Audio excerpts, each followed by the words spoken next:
Sour pizza and sticky feet. My name is Joseph Moore and you are watching The Jeldon Show. Last week in a 5-4 decision, the Supreme Court ruled that the Affordable Care Act, or ObamaCare, mandate is legal as it falls under a tax. Many people were either really pleased or really outraged by this ruling. However, I don't think it's fair either way to make a decision unless you really know what this mandate means. Before I start, I think it's important for you to know where I stand. I'm not an expert on the subject, however, I do know the basics of how insurance works and also the major provisions of the Affordable Care Act, or ACA as I'll be calling it from now on. And I personally am not a fan of the Affordable Care Act, specifically the mandate. I think that it's wrong that the government has the power to tell you to buy a product or service. You know, this is supposed to be a free country, right? We should have the power to decide what to buy.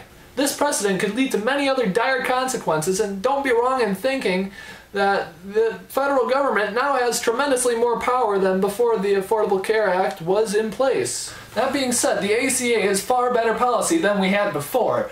It's more fair to all Americans who really were unable to buy insurance before, and now they can. Now we have universal health coverage in America, which is great. Well, it's national health coverage, but you get the picture. Now, to demonstrate how the ACA works, I'm going to employ the power of skits to convey that information. Roll the clip. Hi, I'm an insurance provider. And I'm a consumer who wants to buy health insurance. I run in the mornings and I eat healthy, and my family doesn't have any serious medical problems in their background. However, my job doesn't provide for health insurance, and I want to be careful about my future, so can we cut a deal here? You are very low risk for getting sick, so I feel confident in investing in you. If you get sick, I will pay for you. However, to pay for everyone else, I need you to pay this monthly rate. I'm also a consumer who wants health insurance. I'm overweight and I chain smoke. I haven't seen a vegetable in over 20 years, and I haven't seen a gym in even longer. I'm recently unemployed, but I still make enough income to not be able to apply for Medicaid. I'm not dead yet though, so can I have some insurance? From what you tell me, you're a pretty unhealthy individual and likely to develop cancer or diabetes or both in the future.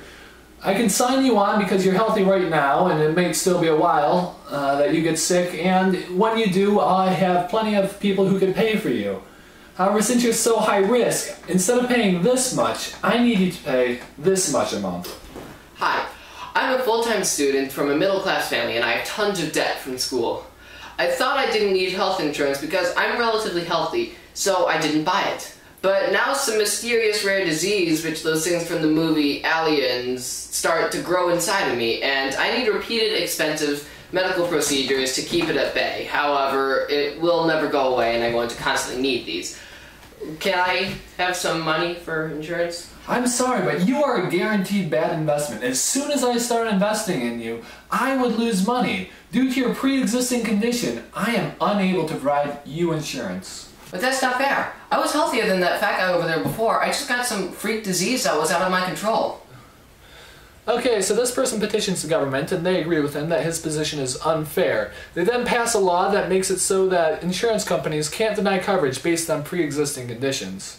Okay, so now I have to provide you coverage, so instead of our normal rate of this much, because you're such a bad investment, I'm going to need you to pay this much, like right here.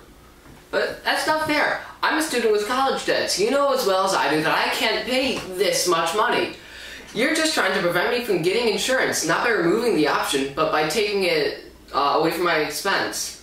Look, in order to turn a profit, we cannot invest in you, so either you fork up or you're not getting any insurance. Capiche? Okay, so once again, this person complains and the government agrees and makes it so that the insurance companies can't do that. Alright, I'm forced to sign you on for this much, but because everyone else has to pay for you, they also need to sign up for this much too. Okay, that still puts a strain on my wallet, but I think I can live with it. That's too high for me. I'd rather pay my other bills since I'm healthy and I don't get sick and don't need insurance. And since you have to provide affordable coverage for me, when I get sick, I could just apply for insurance then. Yeah, same here. I don't need your ready insurance. Now I have more sick people to pay for, and my healthy base, who pays for everyone, is opting out. I don't have any money and I'm losing profit on these guys. This isn't fair. For this system to work, everyone needs to pay, and for everyone to pay, there needs to be a mandate. So this mandate isn't about forcing healthcare down the American people's throats.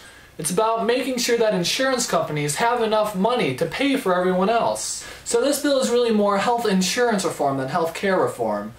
But it wouldn't have to be infringing on your right if it just employed a public option like what was debated, or even just nationalize the insurance companies and pay for it through a single-payer system, and it would be paid for by an increase in taxes.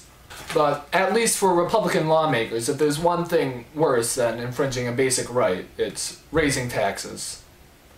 Thank you all for watching. I'm signing off now. Bye.